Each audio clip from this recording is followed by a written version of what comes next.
অনি, কোথায় এসছি আমরা? বুরুডি ড্যাম। আরেকবার বলো। বুরুডি ড্যাম। ঘাট শিলা, প্রাকৃতিক সৌন্দর্যে ভরা। যেদিকে তাকানো যায় শুধু সারি সারি পাহাড় আর সবুজে ঘেরা। প্রকৃতি লাভার কোনো মানুষের মন কেড়ে নেবে এই জায়গাটি। তাই তোমরা আসতে পারো প্রকৃতিকে এনজয় করার জন্য ঘাটশিলা। নমস্কার সকলকে, আমি জাগরি আর ও অনিমেষ। ঘাটশিলা পর্যটন কেন্দ্র হিসাবে খুবই বিখ্যাত। আছে সুবর্ণরেখা নদী, পাহাড়, জঙ্গল, ফুলডুংরি, গালুডি, বুরুডি লেক, আর আছে ভীষণই জাগ্রত রঙ্কিনী দেবীর মন্দির, বৈষ্ণোদেবী মন্দির, কথা সাহিত্যিক বিভূতিভূষণ বন্দ্যোপাধ্যায় স্মৃতিবিজড়িত বাড়িও আছে এখানে, তামার খনিও। আর রাস্তায় যেতে যেতে তো এরকম ধরনের সাজানো গোছানো সুন্দর সুন্দর রং বেরঙের বাড়িও দেখতে পারবে, যেন মনে হবে রূপকথার দেশে এসে পৌঁছেছি।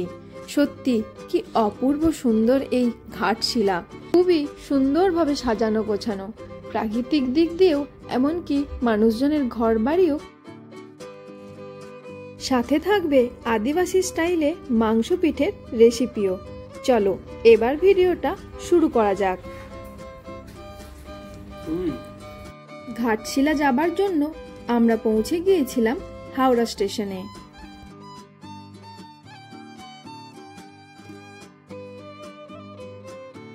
হাওড়া স্টেশন পৌঁছে হাওড়া টাটা স্টিল এক্সপ্রেস ধরে নিয়েছিলাম 17 নম্বর প্ল্যাটফর্ম থেকে বিকাল 5টা 25-এ।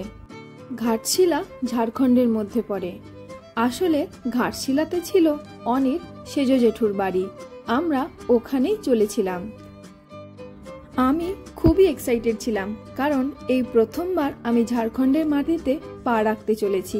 এর আগে কখনো ঝাড়খণ্ড যাওয়া হয়ে ওঠেনি। ট্রেন অলরেডি প্ল্যাটফর্মে এসে দাঁড়িয়ে আছে, চলো এবার ট্রেনে ওঠা যাক। এই ট্রেনটিও দেখতে কিছুটা শতাব্দী এক্সপ্রেসের মতনই ছিল, সিটগুলো পুরোটাই শতাব্দী এক্সপ্রেসের মতোই ছিল। হাওড়া থেকে ঘাটশিলা যেতে মোটামুটি সময় লাগে 4 ঘন্টার মতো। আমাদের ট্রেনটি ছিল 5:30টায়, আর আমরা ঘাটশিলায় পৌঁছেছিলাম রাত্রি 9:30টার দিকে। আমরা পৌঁছে গেছি ঘাটশিলা।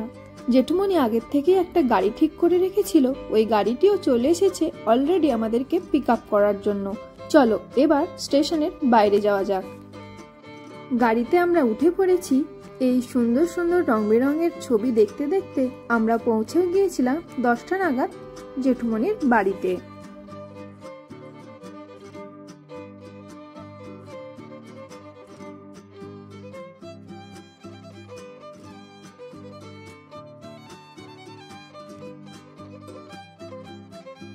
পরের দিন দুপুরে রেডি হয়ে আমরা বেরিয়ে পড়েছিলাম বুরুডি লেকের উদ্দেশ্যে।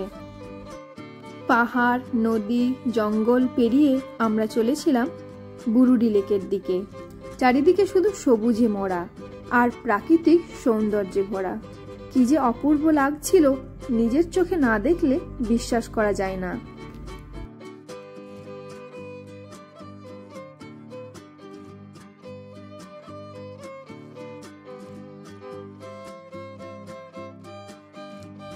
আর ছিল এমন সুন্দর সুন্দর রং বেরঙের বাড়ি, যেদিকেই তাকানো যায় এরকম সুন্দর সাজানো গোছানো রং বেরঙের বাড়ি ভর্তি। ঘাটশিলা আসলে যে কোনো মানুষের প্রাকৃতিক সৌন্দর্য আর এই এমন সুন্দর সাজানো গোছানো গ্রামগুলি মন কেড়ে নিতে বাধ্য।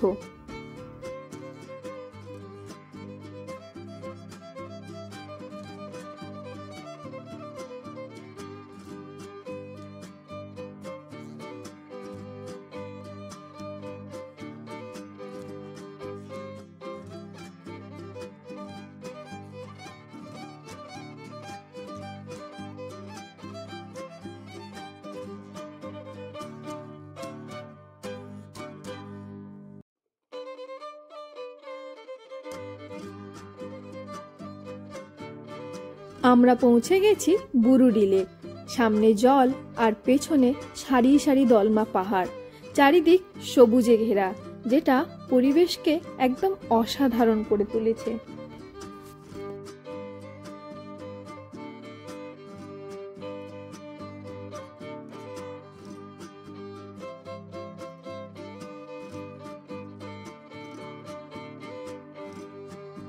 ওই যে সিঁড়িটি দেখছো, ওই সিঁড়িটি দিয়ে এতটা নিচে নেমে আসার পর আমরা দেখতে পাচ্ছি এই বুরুডি লেকটিকে। কি অপূর্ব এখানের দৃশ্যটা, তাই না?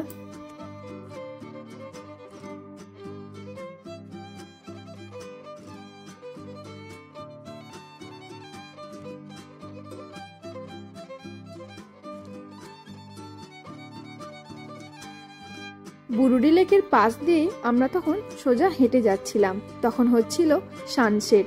কি অপূর্ব লাগছে না পরিবেশটাকে। পাহাড়ের কোলে ঢলে পড়ছে সূর্য, আর চারিদিকে লাল আভায় কি সুন্দর লাগছিল চারিদিকটা।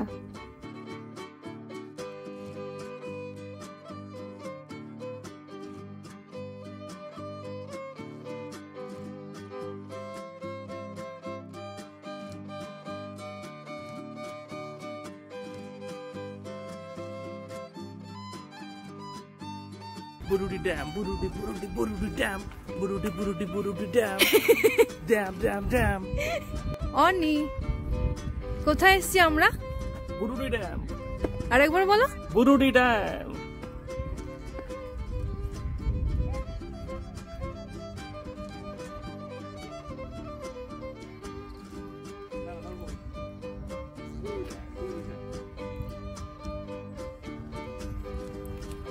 বুরুডি লেকের সামনেই ছিল অনেক খাবারের দোকানও। আমরা যখন গিয়েছিলাম তখন সূর্য অস্ত যাচ্ছিল, তাই অনেক দোকানই প্রায় বন্ধ হয়ে গেছিল। কিছু কিছু স্ন্যাক্সের দোকান খোলা ছিল। তোমরা চাইলে এখানে এসে লাঞ্চও করতে পারো। এখানে তোমরা অনেক ধরনের দেশি খাবারও পেয়ে যাবে, যেমন দেশি মুরগির ঝোল, ভাত, তরকারি। অনেক ধরনের দেশি খাবারই এখানে মাটির উনুনে রান্না হয়, আর শুনেছি খেতেও খুব টেস্টি হয়।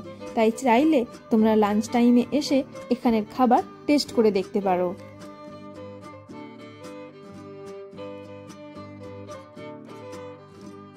আমরা এবার চলেছিলাম রঙ্কিনী দেবীর মন্দিরের উদ্দেশ্যে, যেটা জাদুগড়াতে অবস্থিত। রঙ্কিনী দেবীকে কালীর আরেক রূপ হিসাবে মানা হয়, যিনি বসে আছেন পাথরের ওপরে এবং আজও জেগে আছেন। কথিত আছে যে মা যেই পাথরের ওপর বসে আছেন, ওই পাথরের আকার নাকি দিনে দিনে বেড়েই চলেছে। সাধারণত আমরা জেনে থাকি পাথরের ক্ষয় ধরে, কিন্তু এটা ঠিক তার উল্টো। এটিকে অনেকে মায়ের গৌরব এবং তার ঐশ্বরিক উপস্থিতির প্রমাণ হিসাবে মনে করে, সেই জন্য এটিকে অনেকে জীবন্ত পাথরও বলে। আরও শোনা যায় এখানে নাকি আগে নরবলি হতো, যেটা ব্রিটিশরা এসে বন্ধ করে। জাদুগড়াতে একদম রাস্তার ওপরেই আছে এই রঙ্কিনী দেবীর মন্দির। ওনার মন্দিরের পাশে আছে একটি গণেশ, একটি শিব আর একটি রাধাকৃষ্ণ মন্দির। রঙ্কিনী দেবী এতটাই জাগ্রত আর ঘাটশিলার মানুষের এতটাই আশা ভরসা যে তারা বিশ্বাস করেন যে বছরের পর বছর এই দেবীই নাকি তাদেরকে রক্ষা করে আসছে। কেউ জাদুগড়া আসলে অবশ্যই এই মন্দিরটি কিন্তু দর্শন করে যেও।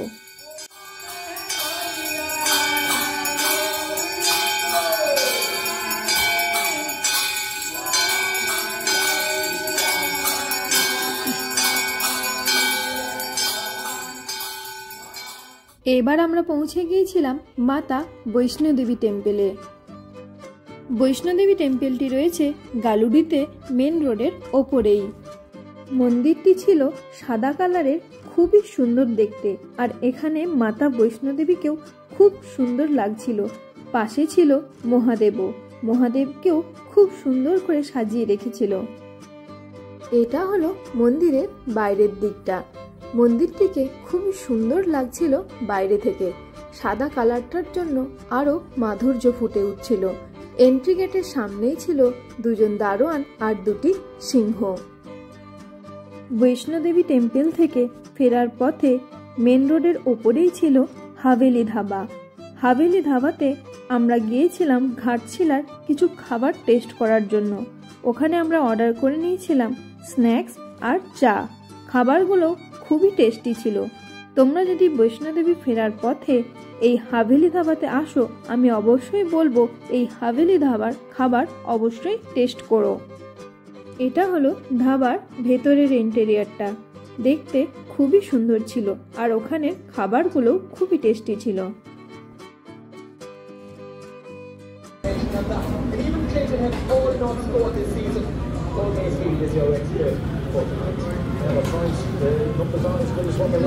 কেমন?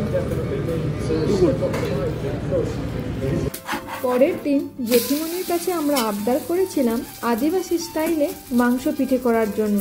তারই উপকরণগুলো আমি তোমাদের সাথে এবার শেয়ার করব। তার জন্য লাগবে আতপ চালের গুঁড়ি। চিকেনের পিসগুলিকে খুবই ছোট ছোট করে এরকমভাবে কেটে নিতে হবে। নর্মাল ঝোল বানানোর জন্য যে পিস থাকে তার থেকেও অনেক ছোট ছোট করে চিকেনের পিসগুলিকে কেটে নিতে হবে। চিকেনটির মধ্যে দেওয়া আছে লবণ আর হলুদ, এখানে আছে পেঁয়াজ থেঁতো আর রসুন থেঁতো, আর এই বাটিটির মধ্যে আছে আদা বাটা, জিরে গুঁড়ো, লঙ্কা গুঁড়ো। আতপ চালের গুঁড়িটিকে হালকা কুসুম গরম জলে গুলে নিতে হবে। গুলে নেওয়ার পর মিশ্রণটা যেন এরকম ধরনের তৈরি হয় সেটা খেয়াল রাখতে হবে। খেয়াল রাখতে হবে খুব পাতলাও নয় খুব মোটাও নয়, এরকম ধরনের একটা স্মুথ মিশ্রণ তৈরি করতে হবে। ওই মিশ্রণটির মধ্যে পেঁয়াজ, রসুন আর ওই গুঁড়ো মশলার যে মিক্সচারটা ছিল ওটা মিশিয়ে দিতে হবে।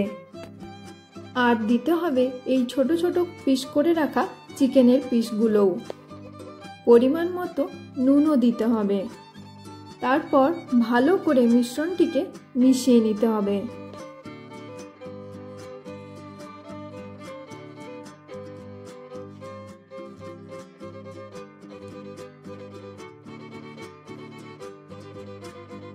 মাংস পিঠের জন্য আমাদের মিশ্রণ পুরো রেডি হয়ে গেছে।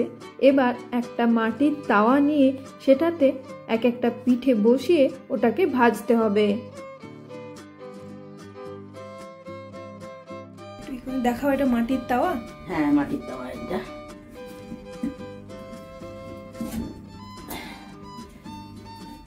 প্রথমে একটু তেল বুলিয়ে নিয়ে এখানে জেঠিমণি নিয়েছিল সরষের তেল, তার মধ্যে ওই মিশ্রণটি একটু একটু করে দিয়ে তাল পাতাই করে ওটাকে ভালোভাবে মিলে দিতে হবে। মেলে দেওয়ার পর একটা ঢাকনা দিয়ে ভালোভাবে চাপা দিয়ে দিতে হবে যাতে মাংস আর গুঁড়ি দুটোই ভালোভাবে সেদ্ধ হয়ে যায়।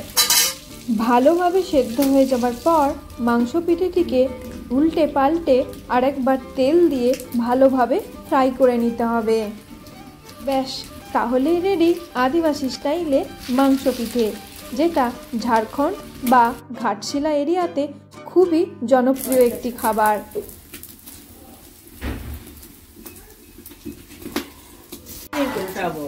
ওই জন্যই তো আমি ক্যামেরাটা ফোকাস করছি। এবার গরম গরম প্লেটে সার্ভ করে নিয়ে খেতে শুরু করলেই বুঝতে পারবে এর আসল টেস্ট।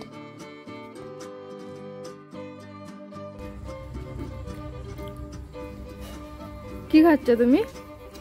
মাংস পিঠে। কেমন? প্রথমবার খাচ্ছি।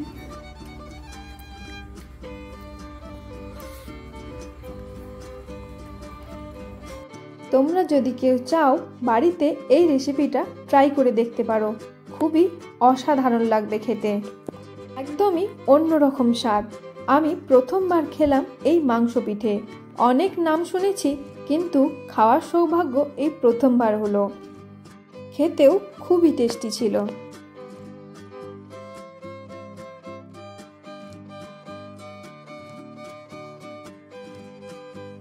এবার আমাদের ফেরার পালা।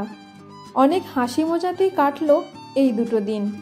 গাড়ি অলরেডি চলে এসেছে আমাদেরকে টাটা রেলওয়ে স্টেশনে ড্রপ দেওয়ার জন্য। জেঠিমণিদের বাড়ির সামনেও ছিল এমন একটা সুন্দর বাড়ি। কত জায়গা এখনো দেখা বাকি থেকে গেল, আবার আসবো অন্য কোনো সময়ে। ভালো থেকো ঝাড়খণ্ড, ভালো থেকো ঘাটশিলার প্রত্যেকটা মানুষ।